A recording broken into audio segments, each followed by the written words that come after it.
Tu ne feras rien! Tu ne feras rien, toi la petite! Va t'asseoir. Retourne t'asseoir, petit. Il paraît que la rivalité qui s'était installée entre Ilia Topuria et Paddy Pimblett à travers des bagarres à l'hôtel, le chaos des conférences de presse et des années de propos orduriers a finalement pris des proportions démesurées lorsque les deux combattants se sont enfin affrontés. Nous avons tous les détails. Faisons le point sur la nuit où tout a explosé. Le 28 juin 2025, au T-Mobile Arena de Las Vegas, Ilia Topuria a affronté Charles Oliveira pour le titre vacant de champion des poids légers de l'UFC.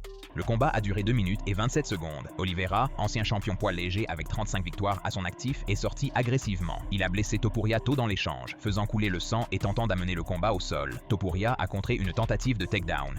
Oliveira est bloqué dans un crochet du talon. Topuria s'est échappé. Ils se sont remis debout. Topuria a posé une main droite qui a fait tomber Oliveira. Des coups de poing suivis ont mis fin au combat à 2 minutes et 27 secondes du premier round. Grâce à ce knockout, Topuria est devenu un champion à 2 divisions. Il avait remporté le titre des poids plumes en mettant KO Alexander Volkanovski à l'UFC 288 en février 2024. Il l'a défendu contre Max Holloway à l'UFC 308 en octobre 2024 en lui infligeant un nouveau KO. À présent, il détient la ceinture des poids légers. Mais la nuit n'était pas terminée. Alors que Topuria célébrait dans l'octogone, Paddy Pimblett s'est frayé un chemin depuis le public jusqu'à la cage. Les deux hommes, qui se disputèrent depuis des années, se tenaient maintenant face à face devant une foule et des caméras. Topuria l'a interpellé. Des mots ont été échangés. Topuria a poussé Pimblett en arrière. La sécurité est intervenue. Les deux furent séparés avant que rien de plus n'arrive. Pimblett affirma ensuite que Topuria semblait affaibli par la poussée, gagnant confiance de cet échange. Ce n'était ni leur première, ni leur deuxième confrontation en direct. Ce moment dans la cage était le point culminant d'une querelle ayant déjà provoqué une bagarre à l'hôtel, un quasi-combat en conférence de presse et de nombreux échanges verbaux via podcast et réseaux sociaux. La rivalité entre Pimblett et Topuria a commencé en avril 2021 par un échange sur Twitter. La situation s'est envenimée en mars 2022 dans un hôtel de Londres. Elle a failli redevenir physique lors de la conférence de presse de l'UFC 282 en décembre 2022 et elle a explosé à l'intérieur de l'octogone lors de l'UFC 317 en 2025. Pour comprendre pourquoi cette bousculade a eu autant de poids, tu dois comprendre comment cette rivalité a commencé en avril 2021. Paddy Pimblett venait de signer avec l'UFC. Il sortait d'un parcours dominant dans Cage Warriors où il avait remporté les titres poids plumes et poids léger. Sa personnalité a fait de lui un atout promotionnel. Son Liverpool ceci, de dire n'importe quoi, l'a rendu citable. Un combattant nommé Garam Kutatiladze, un poids léger géorgien, a interpellé Pimblett sur Twitter, voulant être son adversaire pour ses débuts à l'UFC. Pimblett a répondu avec un tweet disant « Lad, à quel point ces Géorgiens sont stupides, man laughing emoji, pas étonnant que les Russes terrorisent leur vie ». Pimblett a expliqué que « terroriser » est un argot de Liverpool signifiant « intimider ». Il a dit ignorer la guerre russo-géorgienne de 2008 et qu'il n'était ni historien ni politicien. C'était un combattant pratiquant la provocation. Mais Ilia Topuria voyait les choses différemment. Topuria est né de parents géorgiens allemands ayant fui le nettoyage ethnique en Abkhazie dans les années 1990. Sa famille retourna en Géorgie quand il avait 7 ans. À 11 ans, il vécut la guerre russo-géorgienne de 2008.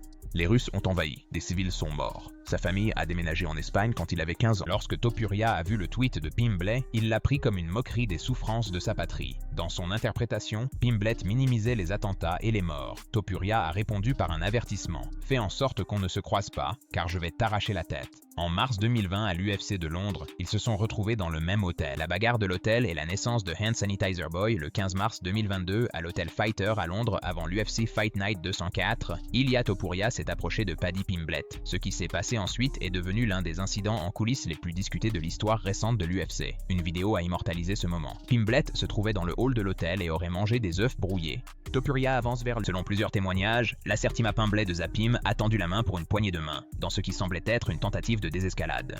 Topuria a repoussé la main et s'est élancé. L'échange verbal qui s'en est suivi a été filmé. Topuria a crié des insultes en anglais et espagnol. L'incident a dégénéré brièvement. Pimblett a pris une bouteille de désinfectant sur une table voisine et l'a jetée à la tête de Topuria. Au fait, juste pour que tu comprennes comment tout cela s'est passé, l'altercation. Il a duré moins de 30 secondes. Les entourages des deux côtés sont intervenus. Une table servait de barrière entre les deux. La sécurité est arrivée.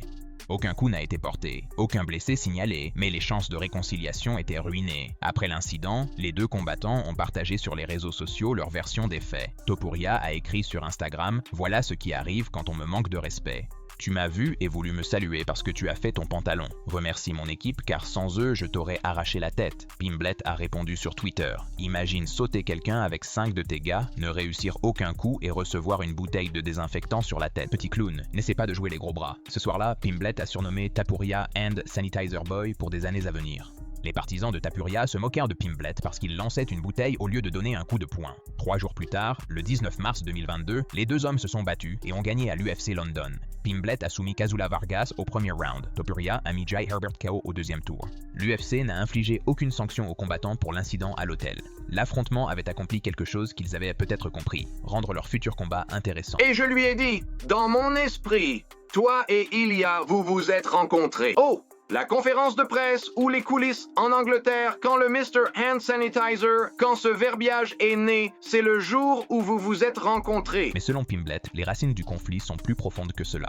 Lors d'une interview avec Chael Sonnen après l'UFC 317, Pimblett a expliqué que la querelle précédait l'incident de l'hôtel. Il a affirmé que lorsqu'il a signé avec l'UFC, un membre de l'équipe de Topuria avait commencé à l'attaquer sur Twitter, disant qu'il n'avait pas sa place dans l'organisation. Patty a dit non, tu n'as pas ce droit. Quand j'ai été signé à l'UFC, quelqu'un de l'équipe d'Ilya a commencé à s'en prendre à moi sur Twitter, me souhaitant la bienvenue à l'UFC, mais me faisant savoir que je n'y ai pas ma place, que je n'y serai pas et que je ferai bientôt mes valises. Pimblett affirme que Topuria ou son équipe ont dit qu'il était content que des bombes russes tombent sur la Géorgie. Cette accusation est grave. Le conflit, puis quelque part au sein de cette équipe, et c'était peut-être Ilya lui-même, a commencé à en parler. Patty a raconté sur ESPN que Patty était heureuse que les Russes aient bombardé les Géorgiens. Et Patty a été tellement offensé par cela qu'il me dit ceci, « Je suis tellement offensé. Des écoles sont détruites. Des enfants sont tués. Je ne parlerai même pas d'une chose pareille. » Pimblett a affirmé que son tweet original utilisait « terrorise » dans le sens d'intimidation en argot de Liverpool. Il a dit ne pas connaître la guerre de 2008 à l'époque, mais Topuria et d'autres y ont vu des moqueries envers les victimes civiles.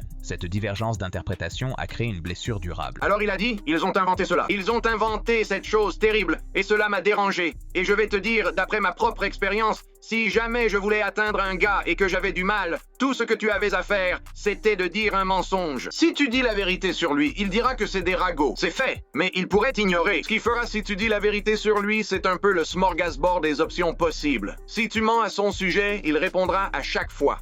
Que les accusations de bombardement soient un malentendu, une exagération ou une provocation délibérée n'a plus d'importance. Le mal était fait. Les deux combattants s'estiment lésés. Lorsque Topuria est apparu sur le podcast Joe Rogan Experience et a répété l'affirmation selon laquelle Pimblett avait exprimé sa joie à propos du bombardement de la Géorgie, cela a coupé toute possibilité de résolution pacifique. Ilya participe à l'émission de Joe Rogan. Joe Rogan a un podcast et Ilya y participe et il est très grand. C'est un très grand spectacle. Et Ilya te raconte cette histoire. Il le répète après le désinfectant pour les mains. Alors maintenant, dans l'esprit de Patty, tu n'as aucun droit. Patty dit donc que lorsqu'il le fera après tout cela et qu'il ira à l'émission de Joe Rogan et dira « Patty était contente que les Russes aient bombardé les Jordan. » Patty agit sans retenue. Je le hais.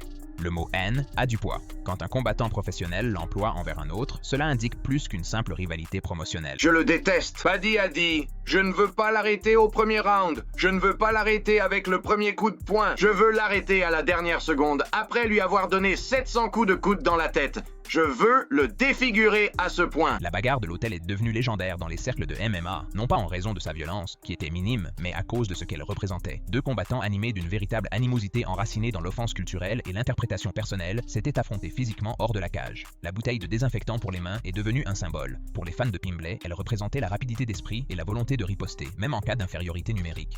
Pour les fans de Tapuria, cela montrait Pimblett jetant un objet au lieu de ses poings. Les deux interprétations ont servi le récit. La rivalité était réelle, et elle avait un moment viral pour l'ancrer. L'éruption de la conf de presse UFC 289 mois après l'incident de l'hôtel, la tension entre Paddy Pimblett et Ilya Topuria a atteint un point d'ébullition dans le cadre le plus public possible. Le 8 décembre 2022, lors de la conférence de presse de l'UFC 282 à Las Vegas, les deux ont failli en venir aux mains sur scène. Les deux combattants figuraient sur la carte de l'UFC 282. P devait affronter Jared Gordon. Tapuria devait se battre contre Brice Mitchell. Aucun des deux ne se battait contre l'autre, mais cela n'a pas empêché la rivalité de dominer la conférence de presse. L'échange a commencé lorsque Topuria a accusé Pimblett d'avoir abandonné et de l'éviter depuis son siège au fond. Topuria dit que Pimblett a fui en le voyant venir. Oh, et je voudrais juste clarifier quelque chose. Je t'ai traité de lâcheur. Je devrais reformuler cela. Tu n'as jamais abandonné. Tu t'es juste effacé. Et je ne vais pas dire que tu as simplement abandonné. Il s'est arrêté en me voyant arriver. Pas entendu. Qu'est-ce que tu as dit? Je n'ai rien dit. Jared Pimblett a répondu en qualifiant le Puria de non pertinent et en mentionnant l'incident du désinfectant. La joute verbale s'est intensifiée. Saucisse espagnole. Oh, il est tellement différent. Ton garçon là-bas, il m'a vu arriver. Il va à l'arrière. Il est obsédé par moi, la vie. Il tweet à mon sujet sans arrêt depuis une semaine. Heureux qu'ils doivent régler sa vie. Les insultes ont fusé dans les deux sens. Pimblett a mentionné le désinfectant pour les mains que Topuria a dit qu'il avait caché. Les modérateurs ont changé de sujet. Je vais les voir. L'UFC nous a séparés. Quand il me voit venir, parce que, toi, sache que quand j'ai vu, La dernière fois que je l'ai vu, une bouteille a rebondi sur son pied. je ne te comprends pas. Tout ce qui est du flou, de la bouche, du trouble, comme quoi. Non, je ne sais pas. Topuria proféra une menace directe de son siège. T'es un peu plus. Silence. Si ce n'est pas le cas, je me lève et je te frappe ici même. Fais-le alors, petite chatte. Topuria se lève et court vers Pimblett sur scène. La sécurité intervient aussitôt pour l'arrêter. Les deux combattants sont séparés alors que le chaos s'empare brièvement de la conférence de presse. Fais quelque chose. Tiens-toi debout. Tu ne feras rien. Pimblett a continué à se moquer alors que la sécurité rétablissait l'ordre. Tu ne feras rien. Tu ne feras rien, toi la petite. Va t'asseoir. Retourne t'asseoir, petit. Un peu de chorizo, toi, la saucisse espagnole. Le président de l'UFC, Dana White, qui animait la conférence, a réagi avec une confusion visible. Je ne sais pas ce qui s'est passé. Mais la conférence de presse continua. Cependant, le moment fut capté. La vidéo de l'échange se propagea sur les réseaux sociaux. La rivalité entre Pimblett et Topuria produisit deux affrontements mémorables en moins d'un an.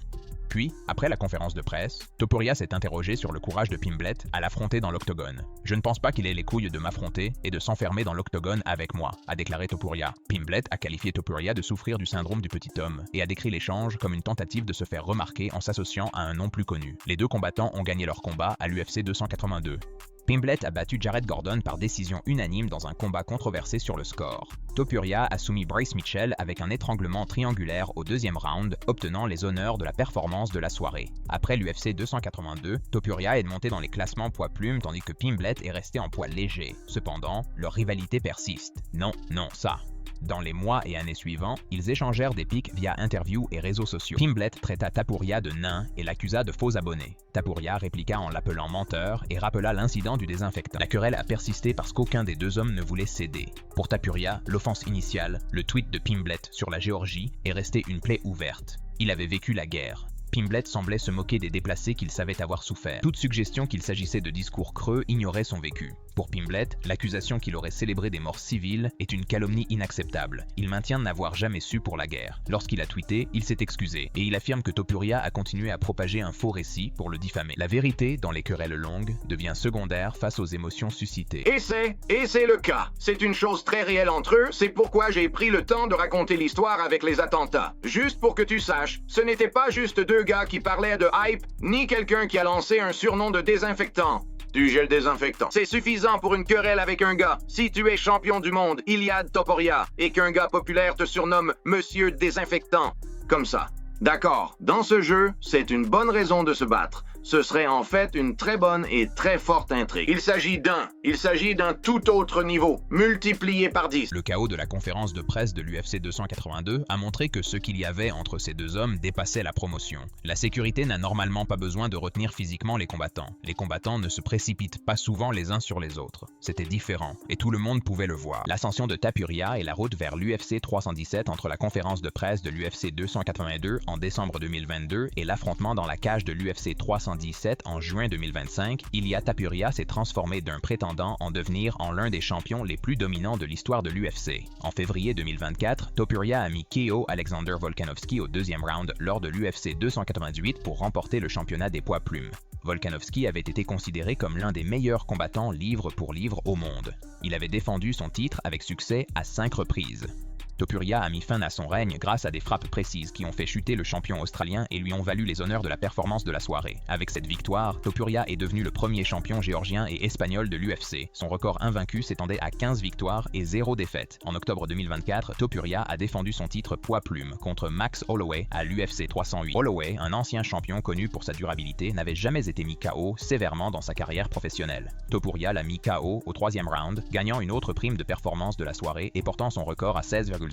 Début 2025, Topuria avait accompli tout ce qui était possible pour lui. En poids plume, il avait battu les deux meilleurs combattants de la division dans des combats pour le titre consécutif. La coupe de poids étant difficile, il a libéré la ceinture des poids plumes pour passer en poids léger. Cette décision a conduit au combat contre Pimblett. Dans la cage, la division des poids légers était en mutation. Islam Makhachev, qui avait été champion, avait vacillé où le titre était devenu disponible par des circonstances le laissant ouvert. Topuria a affronté Charles Oliveira pour le titre vacant de champion des poids légers à l'UFC 317. Pendant ce temps, temps, Paddy Pimblett poursuivait son ascension. Son palmarès à l'UFC atteignit 7 victoires et 0 défaites, bien que la concurrence qu'il affronta suscita des questions des analystes et combattants. En décembre 2023, il vainquit Tony Ferguson par décision unanime à l'UFC 296. Ferguson, autrefois l'un des poids légers les plus redoutés au monde, avait 39 ans et avait perdu 6 combats consécutifs avant d'affronter Pimblett. En juillet 2024, Pimblett a soumis Bobby Green avec un étranglement triangulaire au premier round à l'UFC 304. Green, qui combattait sous le nom de King Green, était un vétéran respecté. Cet affrontement reflétait la tendance de Pimblett à affronter des adversaires plus âgés ou en fin de carrière. Les critiques sur son chemin facile n'ont pas découragé lui ni ses partisans.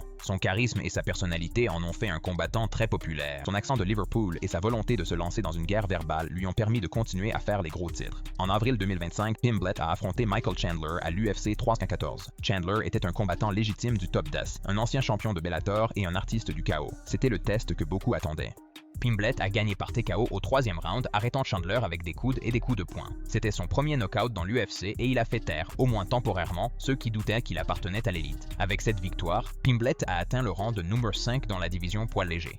Il était maintenant en lice pour un titre, et Topuria allait devenir champion. L'UFC 317 était prêt lorsque Topuria a mis KO Oliveira en moins de 3 minutes. Il est devenu champion de 2 divisions. Il a rejoint une liste exclusive de combattants ayant détenu des titres dans plusieurs catégories de poids. Avec 17 victoires et 0 défaites, sa fiche parfaite est restée intacte. Dans son interview post-combat, Topuria a appelé Pimblett par son nom. Il a dit que leur rivalité durait depuis des années et qu'il voulait la régler dans la cage.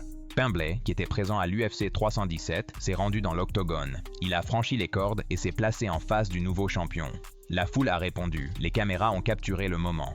Puis Topuria a repoussé Pimblett. Les agents de sécurité se sont interposés. En un instant, la confrontation s'est finie presque aussi vite qu'elle avait commencé, mais le message était clair. Topuria venait de décrocher un titre mondial.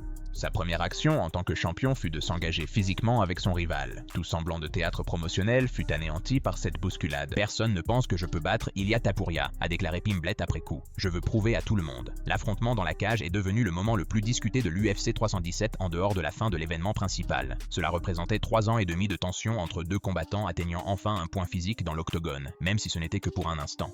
En novembre 2025, une autre rencontre a eu lieu. Pimblett et Topuria se sont croisés au Qatar. Pimblett a cherché à s'engager. Topuria l'a largement ignoré. La rencontre est restée verbale et n'a pas fait monter le contraste entre les deux réunis. La bousculade dans la cage à l'UFC 317 et l'échange dédaigneux au Qatar ont reflété l'évolution de la dynamique entre eux. Topuria était double champion et n'avait plus rien à prouver. Pimblett était encore à la recherche du titre. Le tournant inattendu de la suite des événements le 27 novembre 2025, Ilia Topuria a annoncé qu'il prenait une pause à l'UFC. Il a invoqué des difficultés personnelles sans donner de détails précis. Le 15 décembre 2025, Topuria a révélé la raison de sa pause. Il était en instance de divorce avec sa femme Georgina Uskategui Bedel, dont il était séparé. Selon Topuria, il a été confronté à de fausses allégations de violence domestique, à une tentative d'extorsion et à une bataille pour la garde de leurs 2 enfants. Topuria a nié toutes les allégations et a déclaré avoir soumis des preuves aux autorités judiciaires. Il a dit que son silence initial visait à protéger ses enfants de l'exposition publique. La procédure de divorce a continué en décembre 2025. Uskategui ayant signalé des menaces dans les... Au milieu de cette crise personnelle, un événement inattendu s'est produit dans la rivalité entre Topuria et Pimblett. Paddy Pimblett, l'homme qui avait déclaré publiquement qu'il détestait Topuria, qu'il avait insulté pendant des années et qui avait été bousculé par lui dans l'octogone, a offert des mots de soutien. « Ilia et moi ne nous aimons peut-être pas, mais je lui souhaite le meilleur avec sa famille », a déclaré Pimblett. Il a précisé que sa haine demeurait, mais que les questions familiales étaient différentes. « Je le déteste toujours et je sais qu'il me déteste toujours. Nous ne nous aimons pas et voulons toujours nous battre, mais c'est dans la cage », a déclaré Pimblett. La famille est différente. Je ne parlerai jamais de... La réponse de Topuria a surpris les observateurs qui suivirent la querelle depuis des années. Chaque fois qu'on m'a interrogé sur Paddy, j'ai dit qu'il semblait être un gars très divertissant et talentueux, a déclaré Topuria à un média espagnol. Il a admis que Pimblett avait fait une erreur avec le tweet sur la Géorgie, mais a ajouté que nous apprenons tous de nos erreurs. La vie est pleine d'expériences, a-t-il conclu. Mais je crois qu'au fond, j'ai remarqué que c'est une personne qui comprend les problèmes familiaux, personnels, et qui les respecte. Le champion qui avait poussé Pimblett dans la cage faisait maintenant l'éloge de son rival pour son empathie. Le combattant qui avait menacé de décapiter Pimblett constatait que son adversaire comprenait l'importance de la famille. Les 2 hommes soulignent que la rivalité professionnelle est intacte. Et ce qui se passe dans l'octogone, c'est ce qui excite tout le monde, que tout le monde veut voir, a dit Topuria. Une chose n'a rien à voir avec l'autre. Mes problèmes et ma vie personnelle ne sont pas ma vie professionnelle. En fin de compte, nous sommes des professionnels. Nous allons avoir un match professionnel. Ce changement a marqué une évolution notable dans une rivalité définie par une animosité personnelle. La haine est restée à des fins de compétition, mais les deux combattants ont tiré un trait sur les questions familiales. En décembre 2025, Topuria était en pause sans date de retour confirmée, bien que les attentes pointaient vers le milieu de l'année 2026. En son absence, l'UFC a progressé avec la division des poids légers. Paddy Pimblett a été prévu pour affronter Justin Gaethje pour le titre intérimaire des poids légers à l'UFC 324 le 24 janvier 2026. Topuria a approuvé l'affrontement, ce qui mérite d'être souligné étant donné la rivalité l'opposant à Pimblett. La voie est claire. Si Pimblett bat Gaethje, il détiendra le titre intérimaire et sera en position pour un combat d'unification contre Topuria au retour du champion. La rivalité entre Paddy Pimblett et Ilia Topuria a engendré des bagarres dans les hôtels, des chaos en conférence de presse, des bousculades dans les cages, des années de provocation et enfin un respect mutuel inattendu au milieu d'une crise personnelle. Tout a commencé par un tweet sur la Géorgie en 2021. Cela s'est aggravé en affrontement physique en 2022 et l'Octogone en 2025. Reste à savoir si cela produira finalement un combat. Le hiatus de Topuria et ses affaires personnelles prennent le dessus. Le combat pour le titre intérimaire de Pimblett attend. Les plans de l'UFC doivent tenir compte des deux circonstances. Mais l'affrontement de l'UFC 317, où Topuria a poussé Pimblett dans la cage après avoir gagné le championnat des poids légers, est le point culminant de tout ce qui s'est passé avant. Deux combattants à l'animosité sincère, nourris par des offenses culturelles, des malentendus et des années d'insultes, se sont enfin affrontés face à face dans l'arène la plus publique des sports de combat. Je te rappelle juste que le prochain combat de Paddy pourrait être pour le titre mondial, tout comme celui d'Artem. Il ne te reste plus qu'à savoir qui sera le prochain combat d'Ilia, et si le match entre les deux que tu cherches à préserver est Ilia contre Paddy. Cette bousculade n'était pas du théâtre, c'était l'expression physique d'années d'hostilité. Et si les deux combattants ont depuis fait preuve de respect concernant les affaires personnelles, la haine professionnelle demeure lorsque Topuria revient et que Pimblett se tient de l'autre côté de la cage, que ce soit en tant que champion intérimaire, challenger ou prétendant. L'affrontement de l'UFC 317 restera comme la nuit où leur rivalité est devenue indéniable. La querelle n'est pas terminée. Elle est entrée dans une nouvelle phase. Clique sur une carte pour voir d'autres vidéos.